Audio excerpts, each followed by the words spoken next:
राज्यात स्थानिक स्वराज्य संस्थांच्या निवडणुकांचं बिगुल लवकरच वाजणार आहे अशी परिस्थिती आहे आणि त्याच पार्श्वभूमीवर बहुप्रतीक्षित आणि बहुचर्चित अशा नगरपालिकांच्या निवडणुका या पहिल्या टप्प्यात होऊ शकतात असे संकेत आहेत। नगरपालिकांच्या प्रभागांचं नगराध्यक्षांचं आरक्षण जाहीर झालंय। आता मतदार यादी देखील अंतिम झाली आहे। पहिल्या टप्प्यात राज्यातील 289 नगरपालिका, नगरपरिषदा, नगरपंचायतीच्याच निवडणुका घेण्यास निश्चित झालंय। या पार्श्वभूमीवर मंगळवारी सायंकाळी किंवा बुधवारी दुपारी राज्य निवडणूक आयोगाची पत्रकार परिषद होऊ शकते।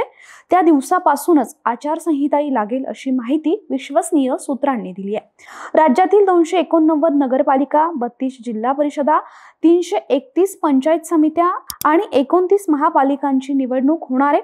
सर्वोच्च न्यायालयाच्या आदेशानुसार मुदत संपलेल्या सर्व स्थानिक स्वराज्य संस्थांच्या निवडणुका या 31 जानेवारी पूर्वी घेतल्या जाणार आहेत।